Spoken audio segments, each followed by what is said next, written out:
Ni lo uno ni lo otro es el título que engloba un ciclo de exposiciones y colaboraciones en las que invito a otros autores o autoras a participar.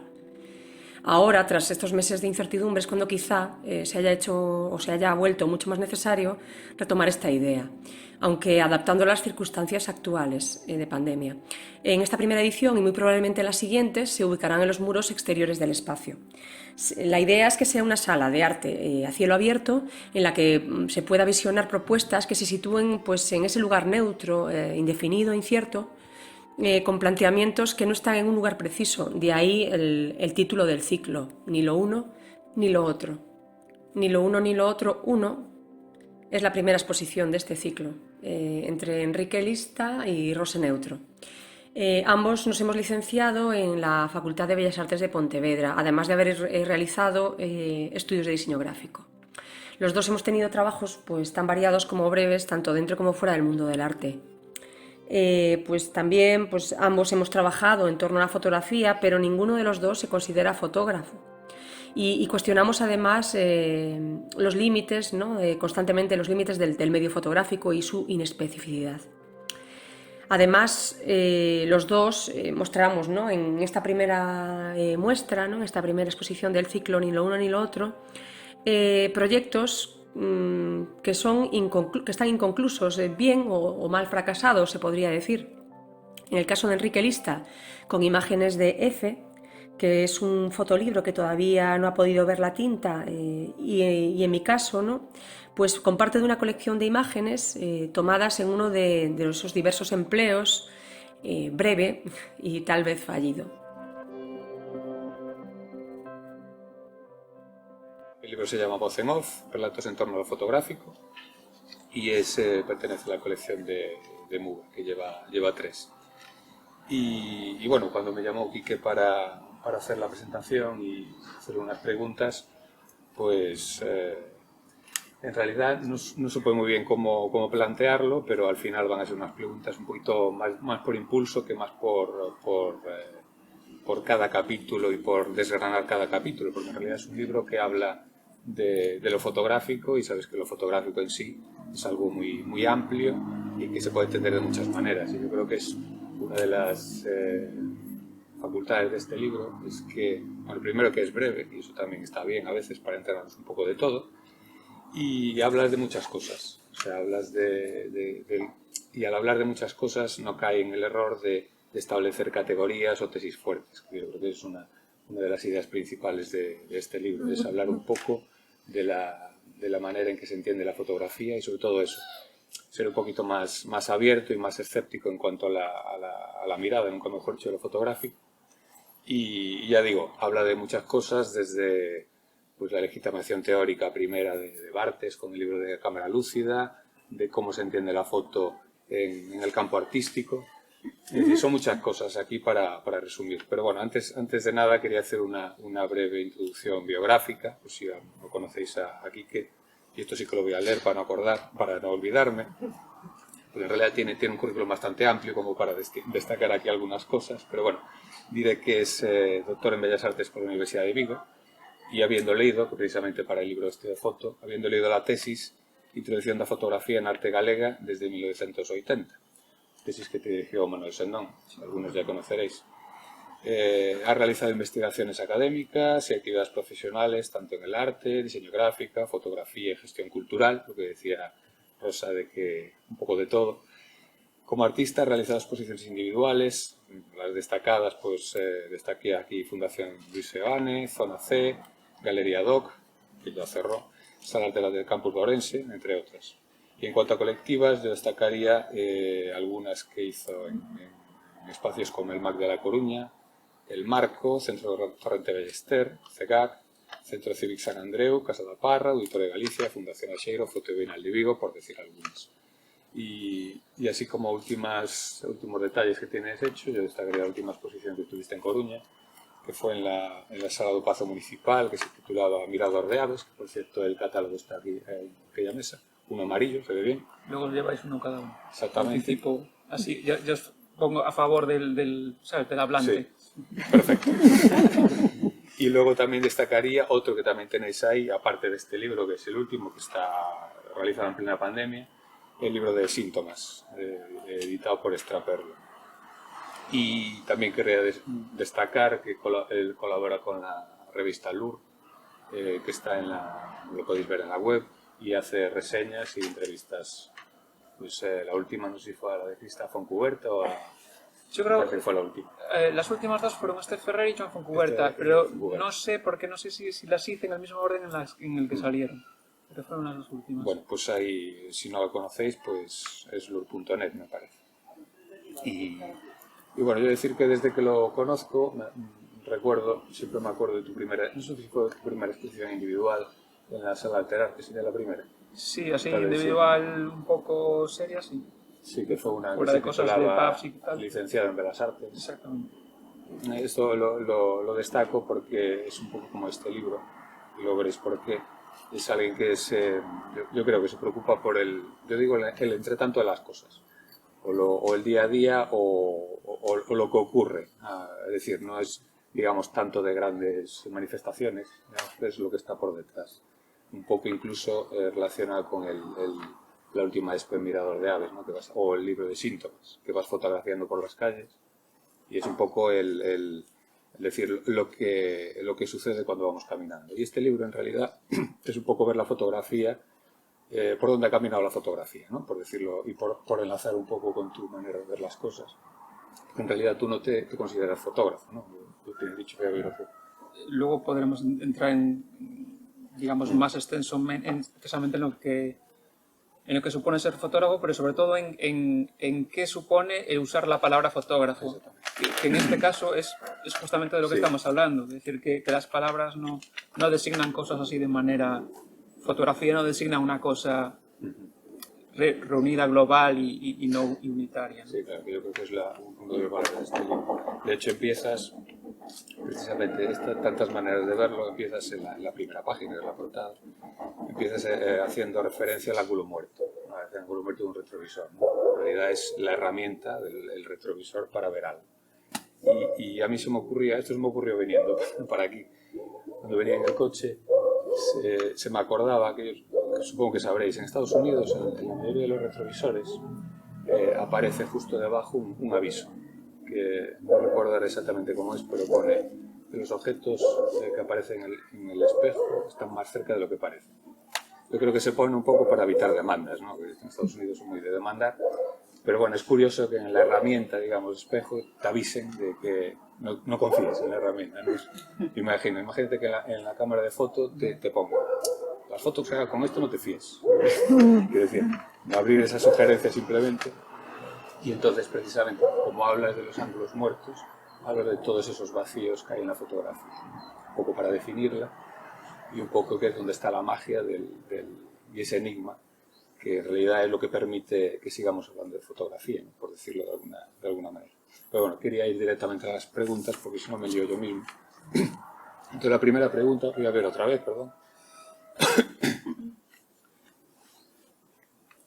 La primera pregunta es, pues, la que se me ocurre decirle a alguien que escriba un libro, es ¿de dónde surge si hay alguna motivación a la hora de haber hecho esto el libro? O, y como dices en el preludio, es un hablar por no estar callado, o escribir en este caso. Vale, diría que hay dos tipos de motivaciones. Os pido permiso, voy a poner la gorra, por si las moscas, literalmente, que me anda alguna por aquí por atrás, molestando. Y respecto a las motivaciones del libro, diría que hay motivaciones del mundo material y motivaciones más personales o más del mundo de las ideas, entre comillas. La motivación material es que, pues, ahí está esa tesis que mencionaste, que son 2 ladrillacos de 2000 y pico páginas, que intenté publicar, evidentemente no tal cual, sino reformulándola como ensayo. Hubo 2 intentos infructuosos. Hablas de referente a la tesis. Sí, intenté publicar la tesis 2 veces y no salió. Sí, publiqué algunos artículos al respecto y lo demás. Y como que tenía la espina de esos contenidos de hacer algo con ellos. Sí. Y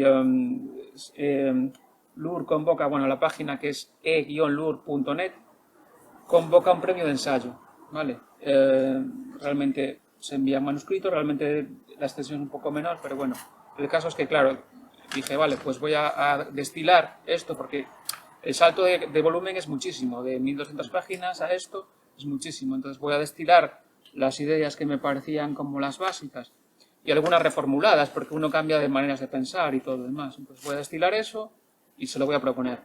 Le propuso el ensayo, bien, el jurado riguroso, lo declaró el premio desierto, ¿vale? Que uno cuando presenta ahí pero luego, digamos, me dijeron de Lourdes, mira, el premio ha sido declarado desierto, pero realmente nos interesa el contenido del ensayo, entonces, trabajándolo un poco más, creemos que es publicable, ¿vale?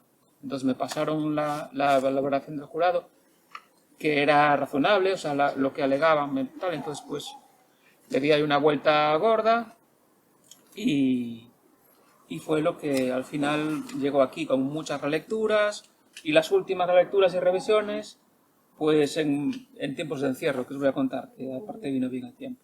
Entonces, esa es la cadena de motivos materiales que llevan aquí. Pero luego hay motivos más personales o lo que sea, que es contar todo lo que creo que puedo contar sobre foto, siempre apoyado en otros, porque eso, Sí, claro. uno no al final habla un idioma que no se ha inventado él, con lo cual, pues, ¿qué más, no? Sí, aparte es precisamente el libro, el voz en off, es decir, relatos en torno a las distintas Claro. voces particulares. Exactamente. Entonces, pues todas esas voces que uno ha oído, leído, todo lo demás. Sabemos si son voces fantasmales o no, pero... Claro, o si las oyes en tu cabeza, en Sí, el libro también hablo de esas cosas, ¿no? Sí, por eso Que uno digo. nunca sabe, lo que piensa uno nunca Sí. sabe si lo piensa uno o si lo ha asumido pensado por otros, etcétera, etcétera. Entonces, pues con todo ese mejunje, intentar hacer pues lo que podía. Y eso es lo mejor que he podido, es lo que hay. Es decir, yo un poco más ahora hablando, lo que sea, os puedo decir de lo que metí ahí. Sí, es que en realidad, bueno, de hecho yo creo que es una de las virtudes de que no, o sea, te posiciones de alguna manera, pero bueno, es una mirada un poco escéptica o calculada también, porque son muchas cosas, es decir... Distancia calculada, decía, sí es cierto, Sí. porque no acabo Sí, porque, de... bueno, yo creo que en todo, y aparte la noción de lo fotográfico, bueno, y eso qué es, o sea, es decir, la fotografía se entiende de muchas maneras. Y entonces, creo que, bueno, de hecho, no hice referencia al preludio, que si lo leéis solo el preludio, que son 9 páginas, define exactamente lo que es el libro, o sea, está perfectamente resumido. Todo eso, o sea, del tema de las voces particulares y lo que es la fotografía y esa parte indecible, que al final, aunque haya muchas voces, siempre hay algo que queda por decirse, ¿no? Y entonces viene aquí la segunda pregunta, que es un poquito más ya amplia, más y es sobre el hecho fotográfico en sí, que bueno, yo defino el hecho fotográfico no tanto el acto, digamos, sacar la foto, pero también con la contemplación, ¿no? Que igual hay que definir un poquito. Entonces el hecho fotográfico en sí, o crees que trata de ocultar un enigma, los dos vacíos que hablamos, o descubre otro enigma nuevo a partir de la fotografía. Sí. Bueno, en general hay una ambivalencia, tengo que decir. En el libro hay una ambivalencia entre un enfoque material que te lleva a hablar de que no hay algo así como lo fotográfico, sino prácticas concretas de fotografía con sus intenciones, sus agentes, sus contextos, etc. Y, a pesar de todo, intentar destilar algo que pueda tener en común todas las prácticas fotográficas, ¿no? Y en qué medida, vamos yendo a la pregunta, ¿en qué medida lo fotográfico resuelve un enigma que, por la función que se le asigna a la fotografía respecto a lo real, o sea, en qué medida desentraña el enigma o en qué medida lo... Yo diría que hay como un juego de respuestas posibles, es decir, sí, sí, sí, no, no, sí y no, no. Es decir, Sí. Voy a intentar sintetizar. Es decir, sí existe un enigma en la realidad que nunca es del todo aprensible. Luego sí hay un enigma al que intenta enfrentarse la fotografía. Y luego resulta que cuando lo intenta, ella misma genera otro enigma. Esta cosa que decía Diane Arbus de que cuando hago una foto siempre es o mejor de lo que esperaba o peor de lo que esperaba, pero nunca es lo que esperaba. Entonces como que tuvieran ahí una vida propia, ¿no? Entonces como que genera otro enigma.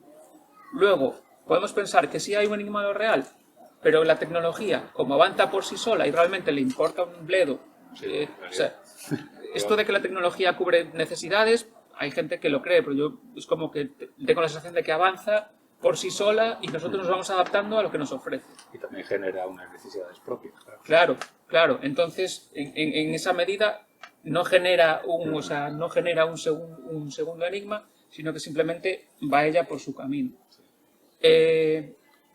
Al revés, no hay un enigma en lo real en la medida en que también lo hemos generado nosotros. Es decir, el no. Es decir, estamos asignándole un enigma a las dos. Claro, o sea, lo ponemos nosotros. Claro, porque lo de siempre, la fotografía yo creo que aún, en la actualidad aún sigue teniendo ese anclaje con lo real, y yo creo que puede ser incluso un ancla, ¿no?, que tenga ahí, y sigue teniendo a pesar de todo. Porque te hago esta pregunta y sigue habiendo el tema de la realidad, cuando en realidad es saber qué es la realidad, ¿no? Claro, la única diferencia quizá, y esto no está en el libro igual, pero es como muy especulativo, es que antes la foto estaba después y ahora está antes. En la medida en que... ahora puede ser un fin en sí mismo. No, que antes se suponía, o sea, tú trabajabas asumiendo que existe una realidad y que con la fotografía la atrapas. Vale, esta cosa Cartier-Bresson, esta cosa, o todavía la foto que se quiere o se dice documental. Existe algo y voy yo y lo atrapo. Y ahora es más un rollo performativo de que me construyo una historieta con imágenes y eso al final acaba determinando la propia realidad, es decir, que os voy a contar. O sea, me construyo mi imagen y lo que yo soy a base de fotos en las redes sociales y todo lo demás. Y tiene consecuencias, evidentemente. Eso acaba siendo lo real. Y luego hablaremos de eso. Está relacionado con la postfotografía, que es otra entidad, otro fenómeno bien amplio. Y entonces esto viene a la siguiente pregunta, o precisamente de lo que hablabas. Desde la aparición de la técnica fotográfica, en realidad que ya llevamos 100 años, ¿cuánto crees que ha cambiado la manera de mirar la realidad, precisamente? Si la fotografía, bueno, ya lo estabas diciendo un poco ahora. Sí. ¿En qué medida afecta ahora incluso que desconfiemos, lo que decía yo del retrovisor? Sí. O sea, desconfiamos de la herramienta, pero a la vez confiamos en la herramienta como parte de la realidad. ¿Cómo afecta la técnica a la que vemos? Y aquí voy a hacer otra pirula, pero intento explicarla un poco mejor, que es decir, que afecta hasta en lo más mínimo, o sea, cada innovación tecnológica afecta a cómo vemos el mundo y no afecta en absoluto, porque hay algo básico que no cambia. Empiezo por esto último. No afecta en absoluto en la medida en que la mirada, y esto lo decía Samaniego, en la foto la revolución es la técnica y no la mirada, porque ese modelo de mirada ya existía pues, en los cuadros ventana, es decir, ya es la mirada renacentista. Somos unos sujetos que contemplamos un mundo, etcétera, etcétera, esta cosa cartesiana. ¿Vale? Y eso no ha cambiado realmente. Lo único que ha hecho la fotografía es coger un modelo que antes había que hacerlo a mano, entre comillas, y automatizarlo. Dicho esto, tal, y ahora negando y yendo a lo contrario, evidentemente no vemos igual desde que tenemos fotografía. Interpretamos las cosas de manera diferente. Y como hay algo tan obvio como que es el ángulo de visión, que cuando se empezaron a hacer cuadros imitando pinturas, es algo que siempre me llamó la atención.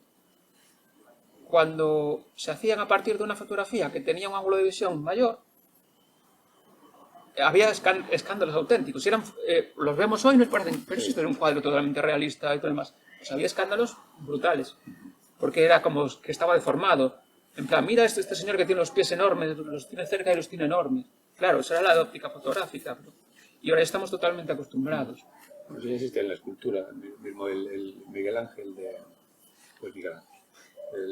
el David, el David de Menanja o cualquiera, como son muy grandes, están corregidos. Están corregidos, el Partenón y todo eso. Es decir, no es algo nuevo. Lo que pasa es que en la fotografía es todo como más inmediato y siempre tenemos el prejuicio.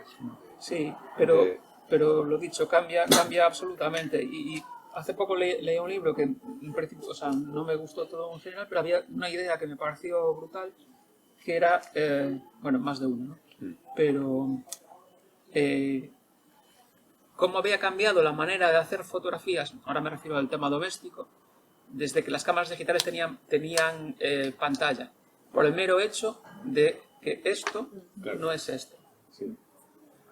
O yéndonos más atrás, la Roley, esto. Es decir, la foto mítica esta de Manuel Ferrol, del padre con el niño llorando y todo demás, tiene un rollo súper épico, porque tiene un pequeño contrapicado y es porque tenía una Rowley, Manuel Ferrol. Entonces la hace desde aquí. Venía dado por la técnica. Exactamente, y Virgilio, 3/4 de lo mismo. Hay algunas que dices, ostras, mira que es este señor ahí y todo demás.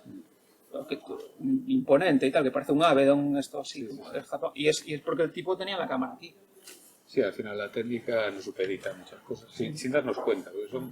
Hombre, luego te la pones a pensar y sí, pero si no lo piensas. Claro, no pensamos. tiene significado por sí mismo. Sí, ya lleva la teoría del... Entonces ahí yo creo que a ver si enlazo un poco con lo que es, o lo que debería ser, que tenemos por la posfotografía, y ya que hiciste una entrevista a Fontcuberta hace poco, sobre la posfotografía, dinos algo. ¿O qué te dijo Fontcuberta? Sí, ilumínanos sobre lo que te ilumínanos. Porque claro, yo la posfotografía, antes lo hablábamos, es un neologismo, ¿no? Es decir, a falta de otro nuevo, pero claro, sigue teniendo el anclaje a la fotografía, claro, la fotografía, en qué estamos, o qué crees tú, o cómo podemos definirla. Sí. La imagen, imagen más que fotografía. Sí, aquí hay 3 rollos. La fotografía, así, la fotografía, sí, el post y Fontcuberta. Claro. Tres temas. Por eso digo. 3 temas. Entonces, pregunta, ¿hubo alguna vez la fotografía de la cual ahora hay un post?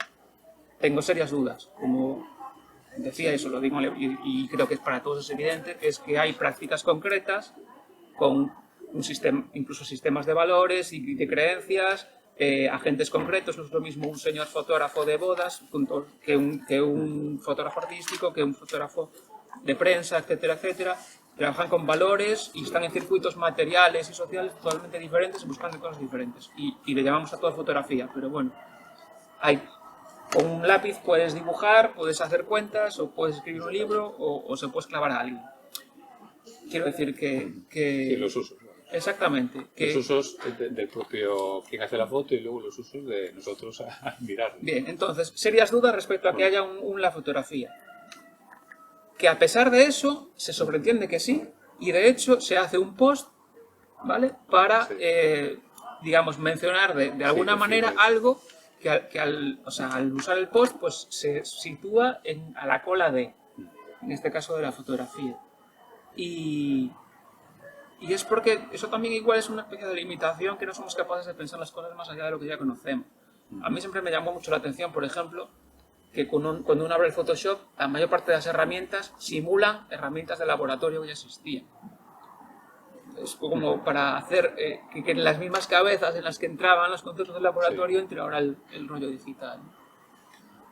Y respecto a Fontcuberta, realmente, como dices, sí que es más importante aquí en la cuestión imagen que fotografía, porque su mirada es más amplia, ¿sabes? Es más al mundo de la imagen y la imagen tecnológica en general, más que incluso limitada a la fotografía. Y hay un comentario que debería hacer respecto a... casi al final del libro hablo sobre Fontcuberta y al final lo vengo a presentar como una persona a la que, al final, para hacernos sospechar sobre la fotografía respecto a lo real, o sea, con esta excusa argumental, entre comillas, y de querer ser crítico, al final lo que hace es contarnos historias que son en sí mismas súper atractivas y que nosotros nos metemos ahí como una piscina de agua caliente y estamos ahí más a gusto, en plan, que me cuente otra vez otro cuento. De hecho, parece ser, me lo dijo él, que le ofrecieron posibilidades de hacer pelis con sus historias, o, sí, ¿sabes? Porque, claro, ruso, claro. Y yo estaba en... Y en la entrevista se lo pregunté en plan, tío, a ti lo que te mola es contar cuentos. Claro, claro.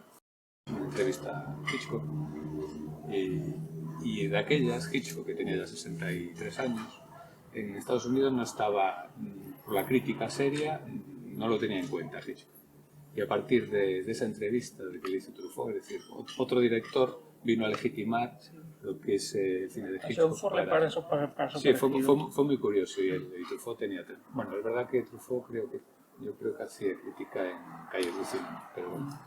Es decir, a veces las legitimaciones, digamos, ocurren no siempre por los críticos, ¿no? Y es un poco, va por ahí la cosa, ¿no? Entonces, retomo. Decía Truffaut que un encuadre es una elección moral.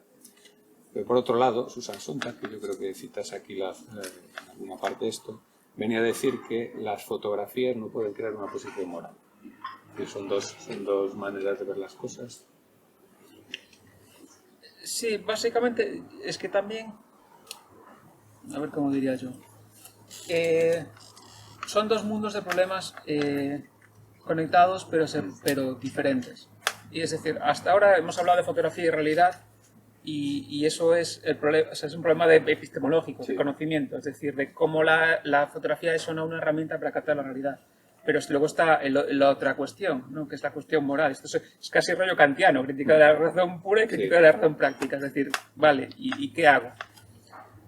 Y de la importancia del opinar. Es decir, desde el punto de vista del conocimiento, al mundo, a las cosas, le importa una leche lo que pensemos de ella. O sea, de lo que pensemos del mundo.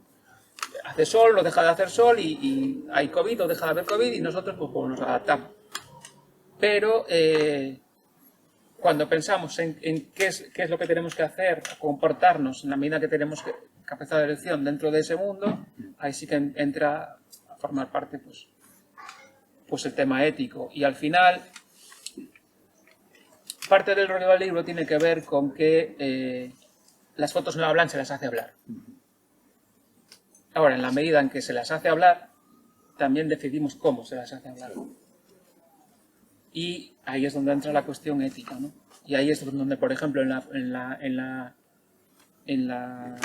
entrevista con Cuberta, él tenía un posicionamiento muy claro y muy político en ese sentido, ¿no? Y es que el fotógrafo es responsable Claro. de hacer hablar a la fotografía, ¿no? O de lo que... Sí, lo que intenta decir. Desde el momento que se encuadra estás definiendo. Claro, estás quiero decir delimitando que es un problema que tiene que ver con una posición ética ante el mundo en general. O sea, que no va a cambiar a la herramienta foto su capacidad para captar lo real o lo que sea, pero sí tiene consecuencias. Es lo que decíamos también de cuando uno hace fotos en redes sociales, al final acaba construyendo un personaje, donde es como... Lo que haces tiene consecuencias, también con fotos. Las fotos que haces, las que muestras, tienen consecuencias. ¿Vale? Y ahí hay una capacidad de elección. Y no la puedes eludir. Es decir, como tú dices, ambas cosas son ciertas. Claro. Y aparte, te Depende decía, de porque claro, viene desde dos posiciones. Una es posición más de autor, ¿no? Que piensa cosas lógicamente, o un fotógrafo, el acto fotográfico, vamos a decir. Y otra parte es la parte crítica. A lo mejor se olvida más del acto fotográfico y se centra en el objeto. ¿La parte crítica o la del receptor? Sí, en la imagen. Es decir, o se olvida del acto fotográfico, digamos, solo se centra en la imagen. Pero bueno, la imagen está sacada por alguien, claro. Sí. La imagen no sale. No sé quién decía que no se convence nunca a nadie de nada, y eso es cierto, y con foto menos. Sí. Bueno, hoy no sé, hoy ya no sé en qué punto estamos. Porque igual, hoy en día yo creo que nos creemos tan poco las imágenes que en realidad nos creemos cualquier cosa. Porque no está nada delimitado. Pasa con la pandemia y todas estas cosas, actualidad. Quiero decir, es que esto lo vi ayer, no sé si vi, yo no lo vi. Vi una foto en redes sociales que era el otro día España y Alemania jugaron un partido de fútbol, ¿no? No sabía. Bien, y entonces yo ayer vi una foto que era cuando se cantan los himnos o lo que sea. Entonces una foto que aparecían los alemanes separados, todos, y los españoles todos juntos. Y entonces en Facebook ya ves los españoles, que no sé qué, no sé cuánto, era una imagen. Claro, dije, esto no puede ser, no puede ser. Investigas un poco y luego cuando les toca a los alemanes su himno, entonces ellos también se juntan. Quiero decir que a partir de las imágenes, le seguimos dando una credibilidad a la imagen, y sobre todo en redes sociales, con una imagen ya montamos la de Dios. Pero es que es al revés, eso ilustra el discurso, la imagen ilustra el discurso, es decir, como Claro. que avala Claro, y ahí puedes pillar casi Claro, cualquier pero cosa. nos creemos de un dato parcial, nos creemos ya la totalidad de lo que haya sucedido, ¿no? Una foto en realidad no dice nada de una foto en sí. Es como mirar una película, si solo vemos hasta el minuto 10, no podemos tener la idea de toda la película, ¿no? Es un poco así. No sé a cuánto que venía esto, pero... bueno, la imagen, la fotografía y los usos. Y ahora, yo creo que ya la última, igual Y luego si tenéis también preguntas... que Sí, tenemos eso no ahora lo por decimos aquí. al principio, pero vamos, si queda Sí. tiempo y tal... pues, Bueno, yo podría hacerte aparte, más, yo voy a estar pero- luego por ahí, si me queréis pillar por banda y sablearme Y la- preguntas, pues yo igual tartamudeo un poco, pero hago lo que puedo. Y luego la última, que está relacionada, bueno, con el capítulo de Fábula del fotógrafo, bueno, está relacionada a la pregunta, aunque tiene más enjundia la pregunta. El capítulo que habla de Virgilio Vieites y la legitimación y que muchos conoceréis, ¿no? Aunque era un fotógrafo que, digamos, desconocido, que luego a raíz de, bueno, precisamente fue Sendón quien Y empezó la cadena, luego la cadena fue más larga. Efectivamente.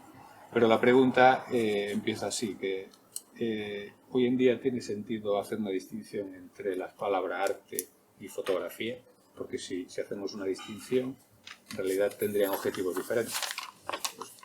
Y tiene que ver pues, con toda la definición Sí. de... Es que son mundos, y me refiero a mundos materiales diferentes, lo que decíamos de distintas prácticas, es decir, no hay una cosa que sea la fotografía, ni siquiera algo que sea el arte. Claro, esto digo porque es cuando es fotografía artística, ¿no? Sí, Ese tipo de cosas. sí.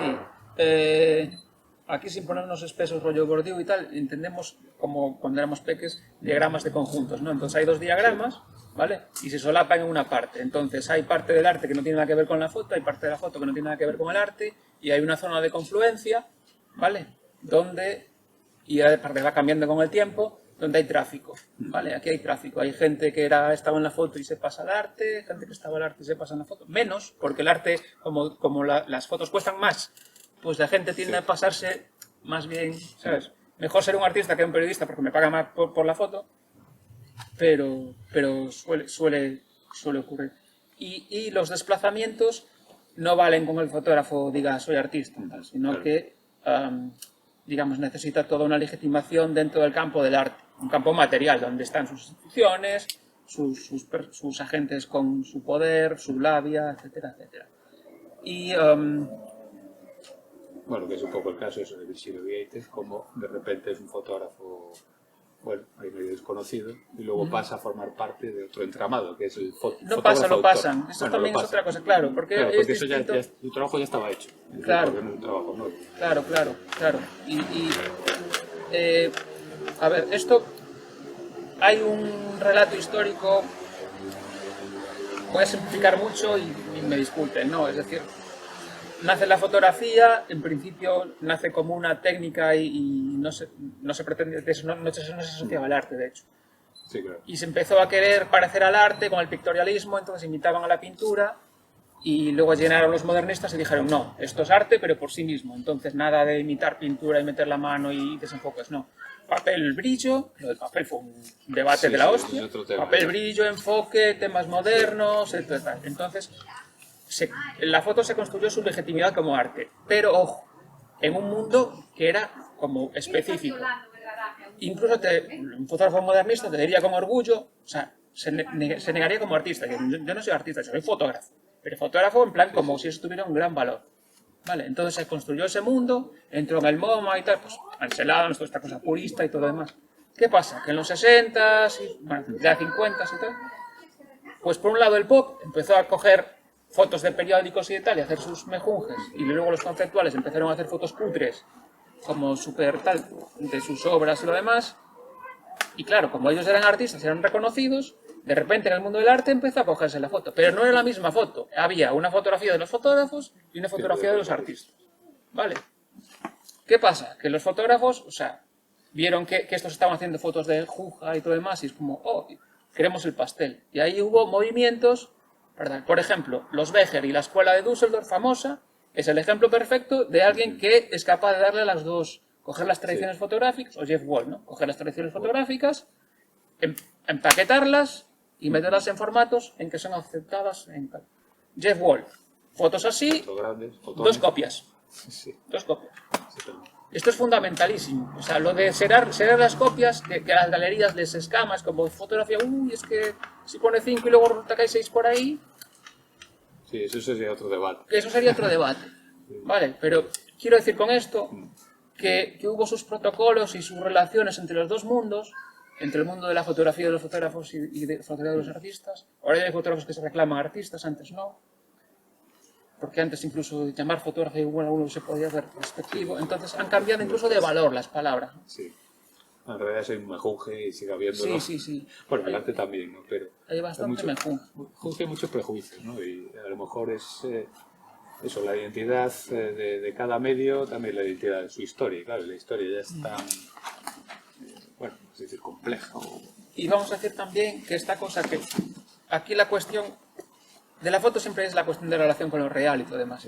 Y es una cuestión de fe. Y ahora entramos un poco en lo de la fe. Pero al arte, esta cosa de mero testimonio, hay fotografía que se ha presentado históricamente como eso, esto es lo que hay, mero testimonio, al arte eso siempre le ha escamado, al mundo del arte. Es decir, no, si no fas nada, si no pones la visión creativa personal, esta cosa que también es un topicazo de la hostia. Y bueno, esta cosa del mundo del arte, no, si no eres un creador que pones tu espíritu ahí y todo demás, entonces no me interesa, ¿no? Y es curioso que esa foto que se empezó a legitimar dentro del campo del arte ya no era tan documental. Ahora sí que empieza a asumirse, ¿no? Pero al principio no era lo que mejor llevaba. Al final siempre es el consenso y los intereses. Quiero decir, al final, te das cuenta, siempre se habla de... O sea, todo lo que hay alrededor de la fotografía no deja de contaminar al propio medio en sí. Es decir, al final... Y es como cuentas en el libro, hay tantas maneras de entenderlo. Y luego yo digo contaminarse, porque al final, pero lo que hablábamos, esa contaminación al final, si la tomas como contaminación, la acabamos tomando como real, que la foto es eso. Al final siempre son los relatos. Y siempre es un asunto de fe. O sea, exactamente. Y aquí cerraría también un poco lo que te voy a contar. Que al final los problemas de la imagen, ya no solo de la fotografía, es un problema de creencia en las imágenes. Sí, total. La foto fue un tipo de imagen específico en el que algún momento se creyó muchísimo. Sí, claro. Pero esto es como la bolsa de valores y digamos que... Épocas. Claro, no, y es que es literal. Es decir, cuando la gente dice, no, es que hoy día se han perdido los valores. Es que los valores éticos funcionan igual que los de bolsa. Es decir, le dan valor a las cosas, entre comillas, ¿no? Y si pierdes la fe, y las crisis de bolsa son crisis de fe. Porque la deuda de un país, has dejado de creer que ese país es capaz de pagarte la deuda, con lo cual... Al final siempre estamos en manos de otros. Exactamente, pero bueno... Quiero decir, o sea, las voces particulares, obviamente por sí solas, a veces pueden funcionar, pero si luego no se las tiene en cuenta, o mismo, en el caso de Virgilio Vieites, podía haber sido un fotógrafo desconocido para siempre. Si no se hubieran dado esas circunstancias y con eso lo podemos adaptar. Que luego si alguien quiere que le cuente la película de Virgilio, se la cuento aparte también, porque es larguísima, pero bueno. Y yo no sé, hombre, no sé si podemos continuar o si alguien también tiene alguna... ¿Tenéis alguna pregunta? Alguna pregunta o del propio libro o de otra cosa. No sé cómo quedó España y Alemania. Creo que empataron. Nada, eso, que el tema de la imagen es un tema que tiene que ver con la fe y que a pesar de todo, y por mucho que la depreciemos y por mucho que la postfotografía sea también una crisis de fe en la fotografía... Por eso es post. Exactamente. Todo lo que sea post. Exactamente. Pero por mucho que sea eso, siempre vamos a necesitar al final, imágenes... Al final tenía bueno, un poco... bueno, esto lo había escrito Edward Weston en su diario, que decía que la fotografía puede ser una actividad puramente cerebral, en definitiva, ¿no? Sí, esto lo decía él, un proceso mental, al final son procesos mentales o procesos de fe, que al final es un poco lo mismo. Sí. Bueno, no exactamente lo mismo, pero... bueno, esto lo decía un fotógrafo, claro, lo tenía aquí apuntado. Y no era un fotógrafo cualquiera, un fotógrafo modernista que tenía una necesidad terrible de legitimar el medio que estaba usando, etcétera, etcétera. Y nada, lo que decía, el medio y la técnica. Que al final la ciencia y la tecnología es el conocimiento, entre comillas, ya va por otros derroteros, ya no necesita la imagen, pero nosotros necesitamos imágenes todavía para entender las cosas. Sí, al final lo que la Fontcuberta, siempre necesitamos narraciones, relatos. Relatos no... Es decir, si la ciencia como fin en sí misma no nos va a salvar de nada. Es decir, hombre, nos ayuda en muchas cosas, pero... Y sobre todo no la vamos a entender, que al abrimos el capó del coche, miramos aquello y decimos... Sí, exactamente. ¿Qué coño es esto? Y bueno, yo recomiendo el libro, sobre todo eso porque es un libro sugerente, bueno, su interés en la imagen, la fotografía, sobre todo pues aparte de dar retazos históricos y y también relacionados con el arte actual, vamos, recomendable. Si no lo tenéis, yo me haría con él de inmediato.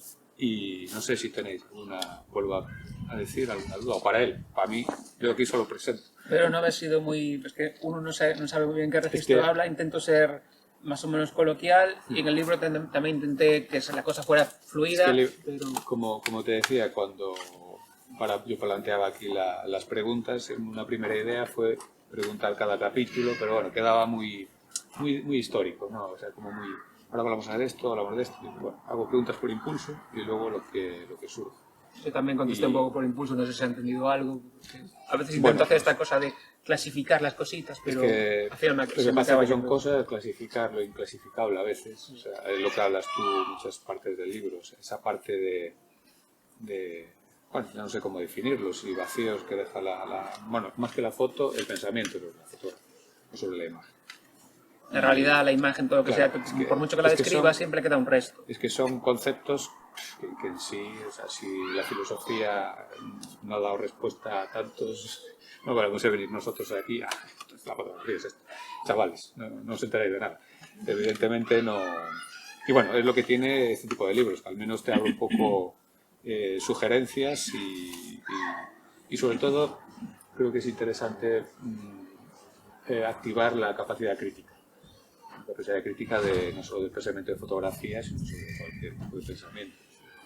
La fe está bien, pero claro, si se lleva al extremo ya es un fanatismo que tampoco va a ningún lado. Era la conclusión de Fontcuberta en su entrevista, y la mía no es tan rotunda en el sentido de que él lo hacía en una posición política y crítica, como si fuera en plan combativa, ¿no? Es como contra la credulidad. Y yo... Claro, ahí no. Sí, no, porque al final todo el mundo cree en algo, ¿no? Sí, o a lo mejor las razones de otro también pueden ser igual de válidas, como decimos, yo tenía aquí apuntado que bueno, ya la filosofía es, solo lo apunté porque lo apunté aquí, que es muy curioso, la filosofía de Berkeley, que es del siglo XVIII. Pues ya sabéis que decía que las cosas solo existen en cuanto que son percibidos. Seres percibidos. Y cada uno evidentemente percibe, tiene su manera de percibir. Con esto no quiere decir que vaya un subjetivismo exagerado, porque al final tiene que haber un consenso para entendernos. A lo mejor estamos hablando el mismo idioma, porque si yo empiezo a hablar ruso, pues no lo entendéis. Pero bueno, ni una cosa ni la otra. Sí. La fe excesiva puede resultar peligrosa. Y el truco este zen de en plan, si un árbol cae en un bosque solo, en plan, ¿ha caído el árbol? Sí, o sí. Bullshit. Sí, o delante de un espejo, si no se refleja nada, que es un espejo o que es... Bueno, estamos empezando a desvariar. Sí, desvagar, rescatándose. ¿Hay preguntas? O sea que si tenéis alguna pregunta más... Es que, bueno, habéis hablado sobre todo de la fotografía como una cosa es arte, fotografía, generalizo un poco con estos conjuntos. Me gustó mucho esa descripción de los conjuntos que se tocan, pero... Y puse solo dos, pero hay más. Sí, hay muchísimos. Pero quizás personalmente me sucede que una cosa es cuando hablas de cualquier disciplina o cualquier cosa, y otra cosa es cuando haces ese acto, ¿no? Entonces, volviendo a la fotografía, una cosa es hablar de fotografía y otra cosa es hacer fotografía. Entonces me gustaría saber, porque tú también haces foto aparte de hablar de la fotografía, entonces una parte, un poco ya quizás una curiosidad más personal bueno, sabes que los artistas siempre te dicen, ay, las emociones y tal, las emociones son constantes. Quizás completamente, creo que Kant hizo lo de pienso, luego existo, perdón, pero no. Yo siempre digo pienso, luego insisto, pero existimos porque existimos. No creo que el pensamiento nos dé la existencia, porque no pensamos sin sentir ni sentimos sin pensar. No quiero perderme, pero me gustaría que hablases más, incluyo a Rosa, ¿no? Porque es la exposición de cuando haces tu fotografía personalmente, no cuando reflexionas sobre la fotografía de una manera como el vuelo, ¿no? del pájaro, sino... Tomando perspectiva. Sí, la perspectiva, cuando haces una fotografía, claro, una puede moverte una cosa, pero en general puedes, o estas en particular, un poco más, una pregunta más cortilla, personal. Sí, Claro, tú igual hablas más del acto fotográfico en Claro, sí, que es lo que hablamos de- antes, hay no una de distinción. La fotografía Sí. ya está hecha, la Sí, historia de sí. la fotografía, el teorizar sobre la fotografía o reflexionar o sentir de lo ya hecho, sino como un momento más... Yo creo que es un negociar con lo que crees saber y con lo que no acabas de saber. En el sentido de que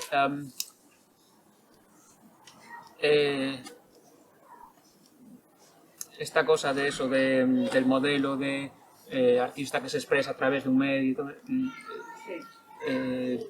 no acaba de, o sea, incluso internamente, y no sé hasta qué punto es creencia de haberse leído cosas y tal, pues tampoco me acaba de funcionar y la sensación que tengo es de que estás, aparte, bueno, ahora, claro, las tecnologías digitales ves las fotos antes, eso también es algo importante, ¿no? Pero estás como dialogando con el mundo que se ve en esas imágenes. Y que si lo miras también sin la cámara es distinto. Entonces, realmente estás como... es una situación... O sea, me cuesta más hablar de ello porque sí que entra una cuestión más intuitiva. Y es un diálogo con algo simbólico. Que significa algo y hasta cierto punto sabes atrapar que es ese, pero siempre se escapa algo, siempre hay un resto. Y es un poco también de que hablaba que la imagen en general, sí, que tú la describes y siempre te queda un resto, que es lo que Barthes llamaba el sentido obtuso, ¿no? Es decir, pues sentido obvio y sentido obtuso. Que al final, por ejemplo, la publicidad o los bancos de imagen generan un tipo de imágenes, o la redundancia, que pretenden ser agotadas por el concepto previo que se tienen antes de hacer, es decir, la familia tal. Entonces, pues, aquella imagen tiene que ilustrar aquello para aquel espectador en concreto, ¿vale? O la publicidad es que tiene que operar así, es decir, hay algo que realmente no hay un mensaje visual, lo que hay es que apelan a los tópicos visuales que ya conoce quien lo ve. Y tiene que estar súper controlado, porque si no, esto es una cuestión de pasta, ¿no? Sí. Pero cuando estás en una parte, por lo menos así lo enfoco yo, que tiene más que ver con el arte o lo que sea, es más un pelearte justamente con que la imagen, si no la controlas, ¿qué coño hace? Es decir, genera algo que significa algo pero no sabes lo que es. O sea, el monolito de 2001 es como, eso es algo pero no sabes exactamente lo que es. O la chorrada esta, no sé si alguien... ¿Os conoce la película Fitzcarraldo de Werner Herzog? El cartel, hay una imagen, o sea, hay una escena en la película aquí, que es la imagen que se usa para el cartel, que es un barco de río de estos de palas del siglo XIX subiendo por una colina. Entonces tú ves la foto... Por una selva, además. Por la selva. Ves la foto y ves un barco subiendo por un monte. Vale que puedes apelar a que existen pues, el Arca de Noé y te puedes poner a leer o esta cosa de que cuando sabes la peli, pues claro, esto es la lucha del hombre por unos motivos estéticos y todo lo demás. Puedes ponerte a barruntar. Pero el caso es que la imagen te deja ahí atrapado y flipando. Y es como, ¿y esto? Significa todo eso y puedo estarme horas hablando y no... Y me sigo insatisfecho.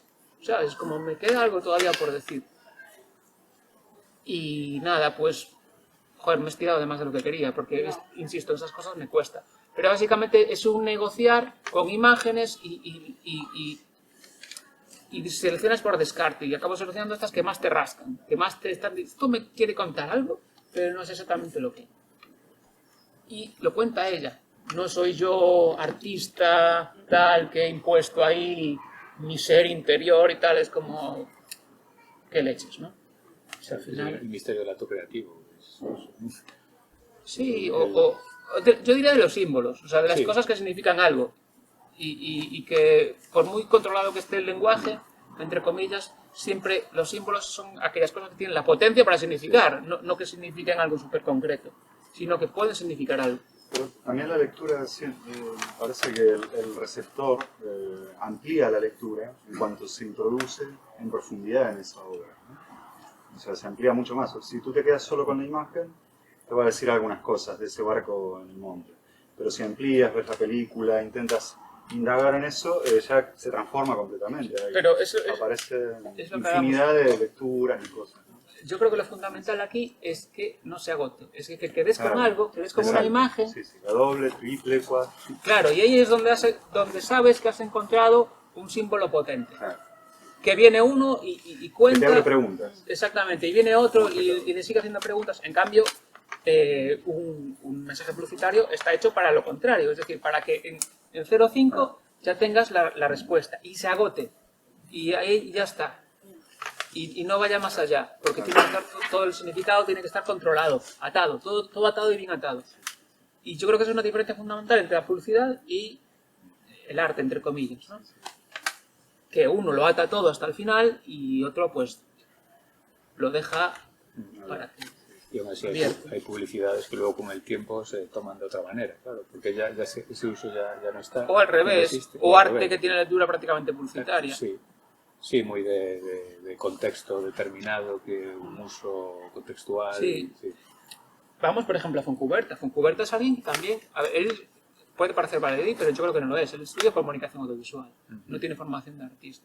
Entonces, sus trabajos también controlan muchísimo la dirección de la lectura. Que luego la rompe. ¿Sabes? Es como que te va dirigiendo y luego al final, ¡plas! Te quedas como que te va llevando por tal y luego te quita el suelo.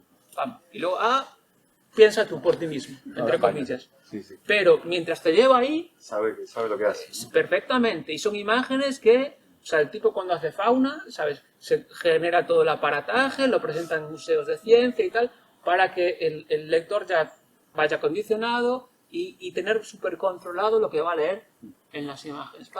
Luego es cuando te mete el leñazo, la bofetada. Pero vamos, es una manera de controlar o no controlar. Hubo trabajos que hice más así, pero en otros, y concretamente en este, que son fotos que hice como sin proyecto del MAS, no hay control. Es como las que te dicen esto, ¿qué coño es como que tal? Incluso igual las que ves que están demasiado controladas, dices, hay algo aquí que está demasiado controlado. Siempre gusta, ¿no? Al menos a mí también. Sí, Saber algo que no sé muy bien por qué funciona, porque a veces si lo analizas demasiado, te hablo de mí, la acabo desechando, porque me parece demasiado controlado, que sus lecturas, digamos, están ya demasiado dirigidas. Pero bueno, esto es una... Sí, y además es que joder, el artista importa una mierda. O sea, Sí, importa, o sea, al correcto. final, si no tienes una conversación, como estoy teniendo yo, Claro. no sé si tal, generalmente lo que Como ves sea. son las cosas. Y si las cosas no funcionan por sí mismas, pues, o necesitan libros de instrucciones, que esto es una cosa muy del arte contemporáneo, que tienes que leer un tochaco ahí para entender algo. Sí, Y es eso- como, uf, Y si no lo haces, que no sientes, ¿no? ya, y eso es una jodienda. ¿no? Sí, eso pasa porque a veces, claro, vas a, digamos, un medio que igual si te falta información previa, claro, estás perdido. Y que eso a veces pasa con el arte contemporáneo, o incluso en la filosofía, el libro de filosofía que te lees, que dan cosas por supuestas, no estoy enterando de nada, claro, porque son cosas que dan por supuesto. Ojo, Pero eso ya... Ojo, es- pero no caigamos en la falacia contraria, ¿eh? No caigamos Claro. en la idea de que hay un idioma universal y es como, Exacto. no, la música es un lenguaje universal, Claro, la es entiende que- todo el mundo. Es que en Son realidad lenguajes todos... que implican una complejidad y si uno Claro. por eso es lo que decía de la profundidad, si uno se Claro. adentra, se amplía el Hay como campo capas, de... puedes tener una Sí, primera sí, es que- lectura exacto. y luego pues Es que es como el lenguaje... Todas son válidas, pero sí que la profundidad se amplía el campo de lectura Sí, y pero- lo que recibes de eso. Pero previamente tienen que haber unos códigos compartidos y no... Claro. Eso como decía antes, si yo empiezo a hablar en ruso, por mucho que me exprese aquí, Tal cual. no me vais a entender. Entonces Literalmente. tiene que haber unos códigos mínimos. realmente. Luego ya el porcentaje yo ya no tengo ni idea, porque creo que nadie lo sabe, pero un mínimo tiene que haber, claro, si no, no... Y por eso la capacidad crítica y Sí. que no nos quedemos solo en la primera impresión. La primera impresión es lo que queda, no lo sé. No sé si es lo que queda, pero igual a veces no es la que nos conviene. Los cambios de expectativas respecto a la misma obra, ¿no? También, claro. Yo hablando de cuando éramos jovencitas y Dalí. ¡Oh, Dalí! Sí. Luego pasas la época de Dios mío, no tocó Sí, Dalí, sí, sí. luego te reconcilias otra vez y dices, bueno, vale, sí. Claro, es que... Como este ejemplo porque es Sí, tan sí. directo cuando eres... bueno, Y eso pasa con la literatura también. En literatura hay libros que te lees de adolescente y flipas ahí en colores y luego dices, esto es para el adolescente. O sea, es decir, también hay cosas que tienen su época. Y hay una cosa, poniéndonos un poco políticos, hay una cosa que se llama capital simbólico, ¿vale? Es decir, es para objetivar eso, Sí, sí. que significa que, lo dicho, para acceder a ciertos contenidos no basta con que lo tengas materialmente accesible, es decir, tienes que tener una formación suficiente como para acceder a ellos. Decía Bourdieu, por ejemplo, estas cosas de el teatro en la calle, ¿vale? Porque así llega a todo el mundo. Las narices, o sea, tú te pones a hacer danza contemporánea ahí y el tipo que tenga formación y todo demás, pues sabrá qué es esto, y una señora que no haya visto en su vida, pues le parecerá que es un tipo que está haciendo, ¿qué haces? No, entonces, realmente ahí sí, o sea, nos queremos a veces, y eso ha pasado mucho en ciertas formas de arte que han pretendido pues saltarse esa barrera y esta cosa de interactuar con lo social y todo demás. Es como, señores, pero es que la barrera no es la física, no es que lo llevéis a la calle, es el capital simbólico. Si la gente no está formada, no se forma, da igual que se lo pongáis delante de las narices, porque no tiene acceso. Sí, sí. Básicamente se lo vais a estar restregando y puede ser casi hasta hostil. Recuerdo un festival de danza contemporánea, justo no le dio nombre. Había una pareja de chicas moviéndose como androides, ¿no? Y una música minimalista y tal. No le daba bola a nadie en un parque, ¿no? Y un par de niñas se acercan y se ponen a imitarla al lado ahí, a darse el gusto de, de jugar con ella. El niño tiene menos prejuicios. No hay filtro, no había filtro ahí. Claro, esa es la intencionalidad, o sea, la predisposición también, Claro. porque también hay que tener predisposición. Exacto. A veces, yo creo, a todos nos pasa, a veces empiezo a leer un libro y no tengo, y lo cojo en otra semana y dices, hay que poner parte de uno para... Sí, a ver si porque no te lo van a hacer todo, Claro. es decir, nadie lo hace. como el cine, que es una película en el cine que la verías entera, la disfrutas y te cuesta y te duele a veces, pero en casa, vamos, inviable. Sí, claro, A los 10 claro. minutos tienes opción, ¿no? De Coño, me habías escaparte, pagado, te eso también pierdes lo ese cuerpo. Y a lo mejor te enfadas más, dices, a ver, por esta mierda. Ya ve en casa y ya estaba. Rosa, ¿vamos bien de tiempo? ¿Quieres explicar lo de los pinchos? No sé, Tú tú dirás. no sé, nosotros seguimos, Aquí seguimos. estamos encantados. 1:30, ya estamos bien, está bien para terminar. Vale. Sí, Sí, si no se caen los aguas. vale. Pues venga, aquí última conversa. Vamos a y- terminar con la voz en off. No sé si quieres explicar un poco más del título. Eh, Si alude, porque yo creo que puede aludir a cosas muy diversas. Exacto. A ver, Es un título interesante. claro. Hay voz que podría ser en plural. O sea, al principio también. se explica un poco Sí, de qué va lo de la voz en off.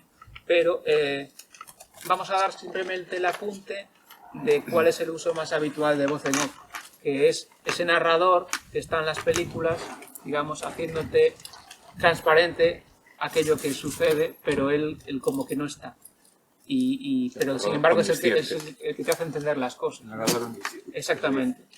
Y en la foto, eso también es parte de la historia del texto, en la foto la sensación es que se las hace hablar, es decir, como que hay ese narrador que nunca está visible, que podemos ser nosotros, o algo que hemos leído, o algo que hemos vivido, o algo que sabemos del autor, pero hay como una voz que cuando estás viendo la foto, interpretándola, es la que está hablando. No está hablando la foto, está hablando el narrador invisible. Es como el narrador o narradores, vamos a poner plural, pero siempre que hay foto de por medio hay narradores invisibles. Ese es un poco el rollo. Seamos nosotros, sean varios, sean... Pero es que yo también lo entendí en ese sentido, que John Berger lo decía, que y muchos fotógrafos teóricos, que tú haces una selección de una imagen, encuadras tal, pero lo que queda fuera, lo que está alrededor de eso que seleccionaste, dice muchas cosas y de alguna manera también puede ser una voz en off, ¿no? No sé si te lo doy más que No, también es una desinterpretación, o sea, lo que queda fuera de la imagen, correcto, y